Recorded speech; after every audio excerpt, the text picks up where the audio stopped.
이번에는 HTML 인풋 속성들에 대해서 좀 알아보도록 하겠습니다. 즉 인풋 태그에 쓸 수 있는 속성들이 타입뿐만 아니라 여러 가지가 존재해서 그것을 활용하면 우리가 아주 유용하게 사용할 수 있는 그러한 기능들이 제공되고 있거든요. 그것들을 한번 살펴보는 그런 시간입니다. 일단은 우리가 알고 있는 몇 가지는 빨리빨리 진행하도록 하겠습니다. 인풋에 value를 넣으면 어떻게 되죠? 알다시피 기본값이 되는 거죠. 즉 try yourself를 살펴보면요, 우리가 first name 다음에 있는 이 텍스트 타입의 input 필드에 John이라고 미리 써 있어요. 그거는 어떻게 된 겁니까? input 타입은 텍스트인데 value가 이미 John이라고 써 있는 경우죠. 만약에 다른 걸 쓰면 다른 게 초기값으로 주어질 겁니다. 아무 초기값 안 썼을 때는 비어 있는 거고요. 자, 그리고 또 하나,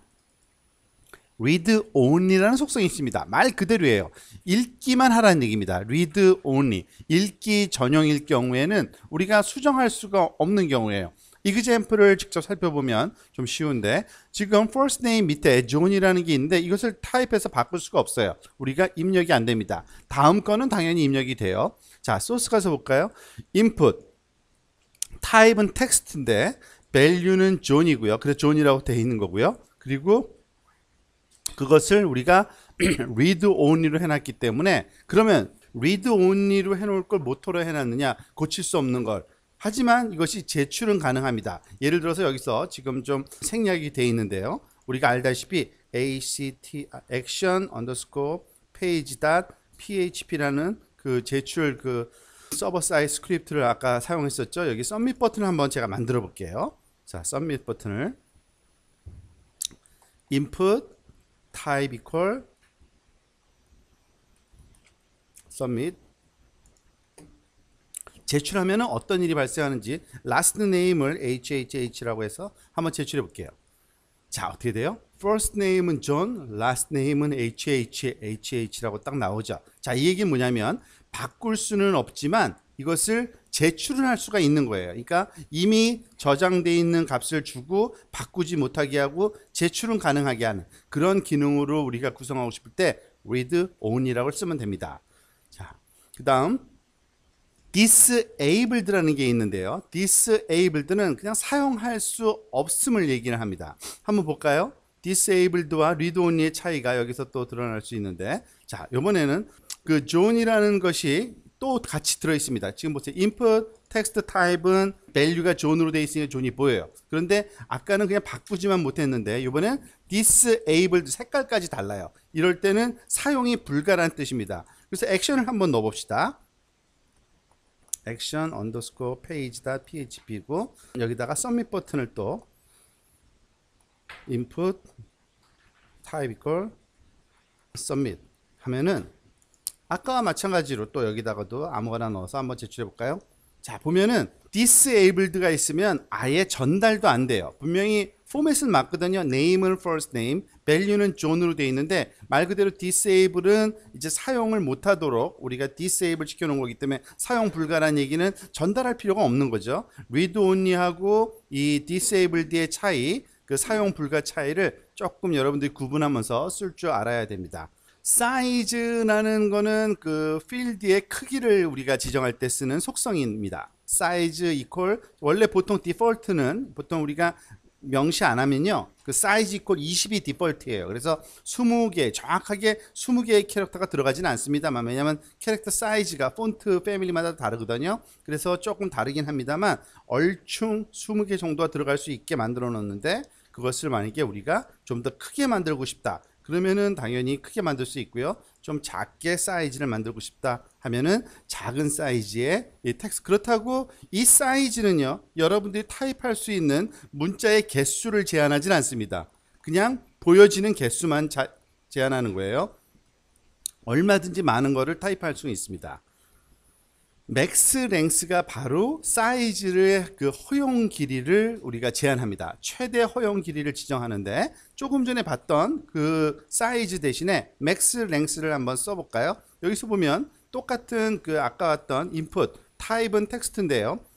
여기다가 숫자를 한번 써볼게요. 1, 2, 3, 4, 5, 6, 7, 8, 9, 0 한 다음에 제가 입력을 뭘 계속 하고 있어요. 사실은 아무것도 안 돼요.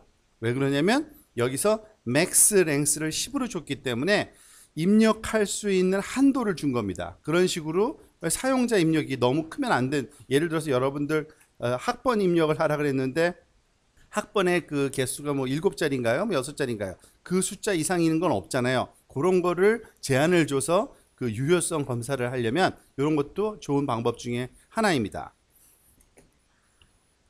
맥스 랭스라는 것도 기억하면 좋고요. 자, 그거 외에 사실은 그 이전까지 조금 전에 설명한 속성들은 그 일반 HTML 그 4.0에서도 다 지원되던 거고요. HTML5에서 더 많은 게 지원되기 시작했어요. 그것들을 모두 다 살펴보지는 않고 시간이 허용하는 한도 내에서 우리가 그 중요한 것들만 좀 살펴보려고 합니다. 여기에 목록들이 쭉 나와 있는데요. 내용을 살펴보도록 할까요? 자, 오토 컴플리트 기능이라는 게 있습니다. 말 그대로 자동 완성 기능입니다. 그러니까 속성 값으로 오토 컴플리트라고 주면은, 즉 사실은 정확하게 하면 오토 컴플리트 이퀄 on이라는 이런 값을 줘야 돼요. 이거는 그 폼에 주는 건데요. 사실은 폼뿐만 아니라 그 인풋 타입에서도 적용이 됩니다. 그러니까 인풋에서도 오토 컴플리트를 줄 수 있고요. 폼 전체에 대해서도 오토 컴플리트를 줄 수가 있어요. 그리고 on 하면은 작동되는 거고요. off 하면은 작동이 꺼지는 겁니다. 그러니까 폼에다가 오토 컴플리트 on 해놨으니까 다 작동돼야 되는데 특정한 하나에서는 작동 안 되게 해놓고 싶을 때 그럼 오토 컴플리트 거기다 off를 해놓으면 되겠죠. 이그젬플 이렇게 된 경우를 한번 볼까요? 지금 보면 그 오토 컴플리트가 어떻게 작동되는지 보겠습니다. first name에 제가 제 이름을 한번 쳐볼게요. J만 쳤는데 뭐가 나오죠? 이렇게 밑에 나오죠. 그리고 또 J 쳤는데 이게 나오죠. 자, 이게 뭐냐면 사실은 우리가 여러 번 지금 작업을 했기 때문에 이미 fname이라는 이름의 입력창을 한번 써본 적이 있었던 거예요. 그러니까 브라우저가 그걸 기억하고 있는 거예요.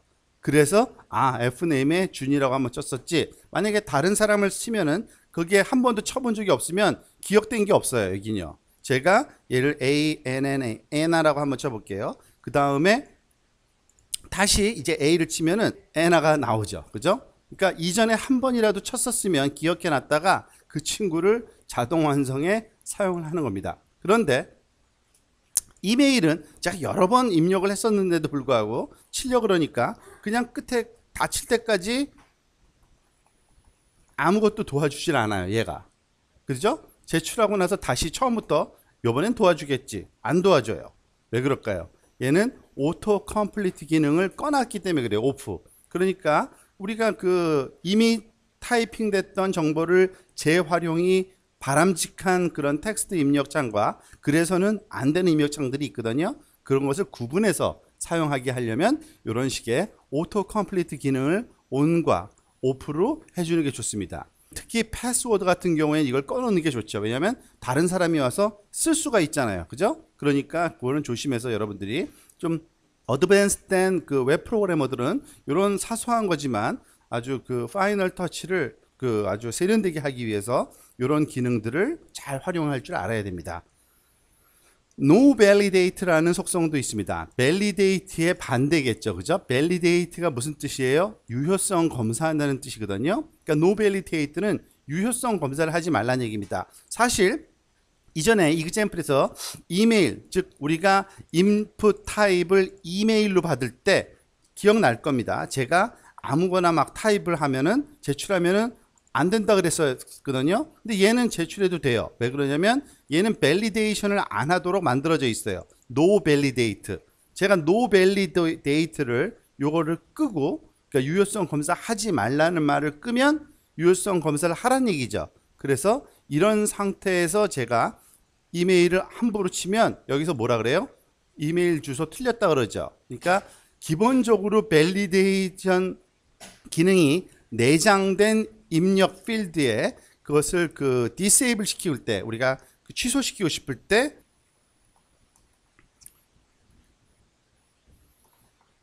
이와 같은 no validate라는 것을 사용합니다. 아시겠죠? 그러니까 특정한 목적으로 사용되는 그러한 그 속성들이 많이 있어요.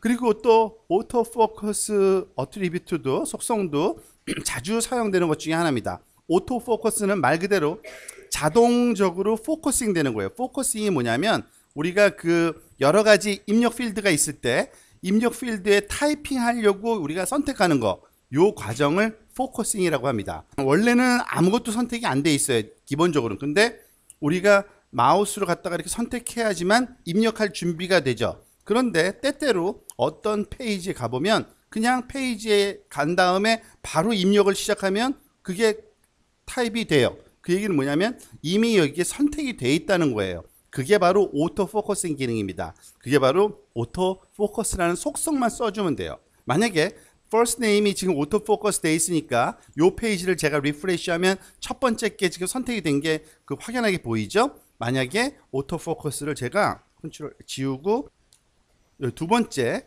필드 last name이라는 텍스트 거기를 한번 해볼게요. 그러면은 리프레시 하면 어떻게 돼요? last name이 오토포커스가 돼서 뭐든지 타입하면 거기로 입력이 되겠죠. 그런 것을 오토포커스 기능이라고 합니다. 자동 선택 기능이죠. 그죠? 자동 초점 기능이라고도 할 수 있겠네요. 우리나라 말로 정확한 번역이 애매하긴 한데. 자, 또 form이라는 속성도 있어요. form이라는 속성은 뭐냐면 인풋 요소가 속한 그 form이 하나 이상임을 명시한다. 이게 무슨 말이냐면 우리가 원하면 어떤 폼이든지 그 폼을 선택을 따로 할 수 있습니다. 이 example을 보는 게 제일 쉬운데 이해가. 지금 보면은요. form 그리고 slash form. 자, 근데 form과 slash form 사이에 텍스트 타입에 input 엘리멘트 하나 있고요. 그리고 submit 버튼 하나 있고 끝이에요. 그러니까 얘가 하나의 폼이에요. 여기까지만 하나의 폼인 겁니다. 그래서 버튼을 제가 누르면 first name만 전달이 돼야 돼요. 그죠? first name 값만 전달돼야 되는데 이상하게 last name까지도 전달이 되고 있어요. 왜 그러냐면 폼 바깥에다가도 인풋을 만들어 놨더라도 이 인풋이 어느 폼에 소속된 건지를 가르쳐 주기만 하면 돼요. 그게 여기서는 폼 id를 form1이라고 줬죠. 그러니까 그 id를 폼의 값으로 써주면 이 인풋 값의 입력을 얘가 submit 할 때 같이 제출되도록 만들어줄 수가 있습니다. 그래서 제가 이걸 하면 요 JUH가 전달이 되죠.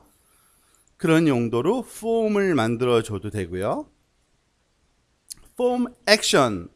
폼 액션은 뭐냐면, 그러니까 액션이라는 걸 기억할 겁니다. 액션. 여러분들 알다시피 폼에 항상 액션 그 속성이 있어야 된다 그랬죠. submit을 누르면 요 액션으로 그 실행이 될 겁니다. 그런데 내용을 진행하다가 이런 그 폼의 액션을 바꿔주고 싶을 때가 있어요. 어떤 버튼을 누르면 이걸 다른 예를 들어 example을 봅시다.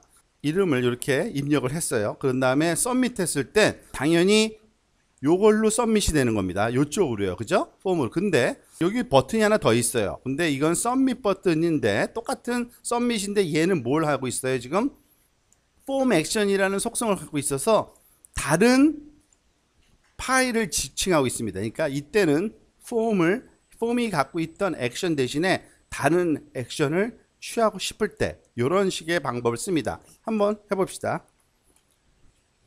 그러니까 전달되는 내용은 똑같지만 프로세싱을 어떻게 할지는 이 받는 프로그램이 달라지면 달라질 수 있어요. 여기서는 데모 admin.asp로 전달하네요. 한번 해볼까요? 자, 좀 다른 포맷으로 어쨌든 받은 게 뭔지는 정확히 가르쳐 주는데 이건 다른 포맷으로 리턴해 주네요. 그런 식으로 다른 액션을 취하고 싶을 때는 해당 프로그램을 이 submit 버튼에 form action 속성의 값으로 주면 됩니다. 이것도 기억해 놓으면 동일한 그 입력 값에 대해서 다양한 반응을 우리가 얻어낼 때 활용하면 좋겠죠. 자, 그 다음엔 form encode type. 이거는 우리가 시각적으로는 별로 그렇게 확인은 좀 안 되지만 한번 볼까요? form encode type 속성은요, 서버로 제출 시에 form 데이터가 엔코드 되어야 함을 지정한다. 즉 메소드가 포스트인 경우에만인데요.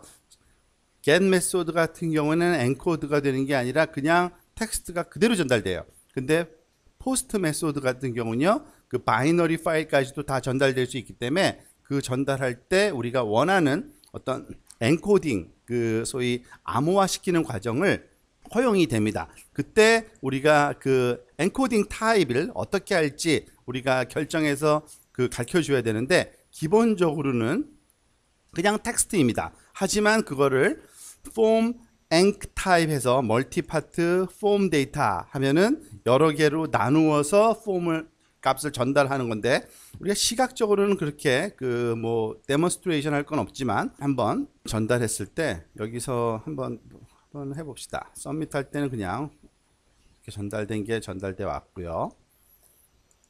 이번에는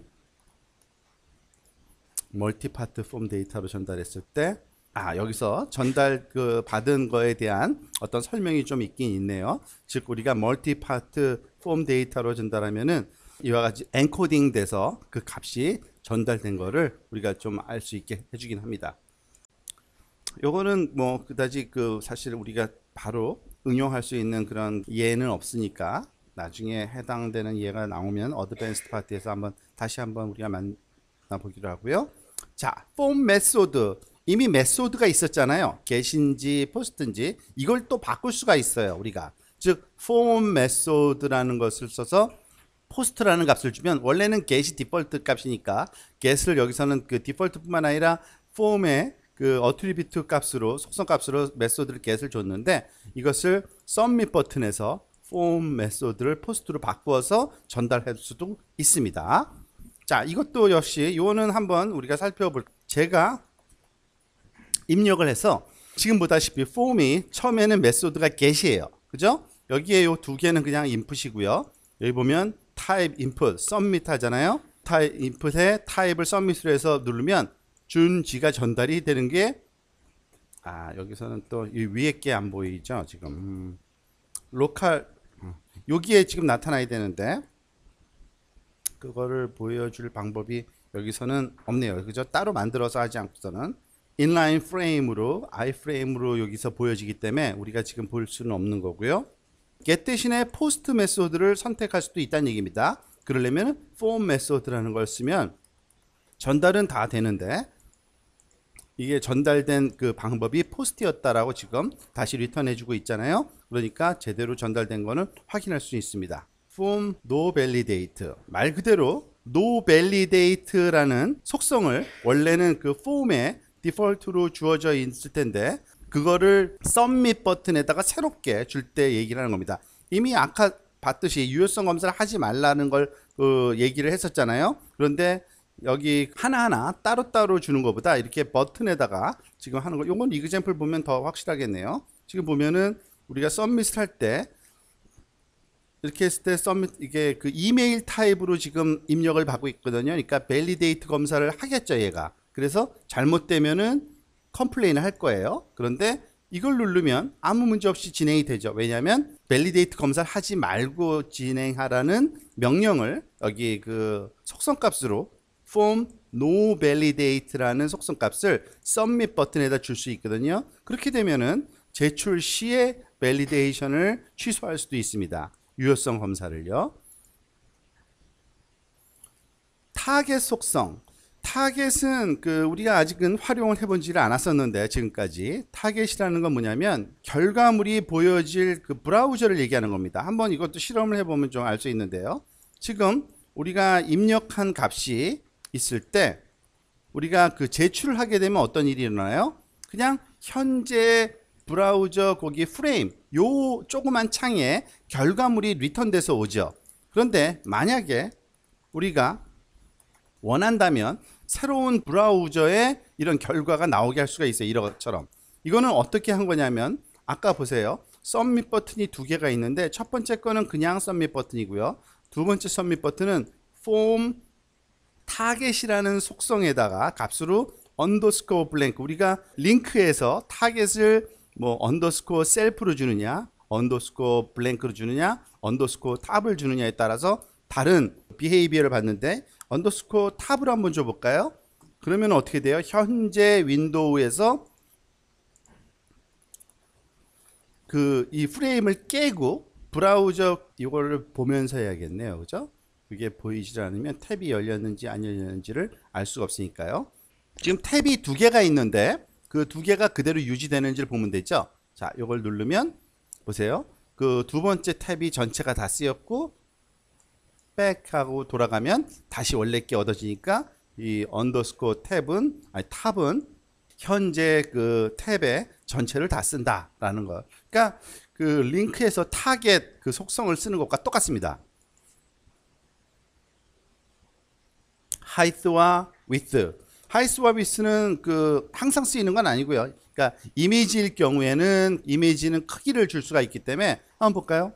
이와 같이 이미지를 우리가 또 다양한 버튼으로도 활용할 수가 있는데 그때 이것을 이미지의 크기를 줄 수가 있습니다. width 48, height 48. 너무 크다 싶으면 28로 조그맣게 줄여서 한번 보면 조그만 버튼으로 뭐 제출 버튼을 좀 이쁘게 이미지로 만들어서 쓸 수도 있는 겁니다.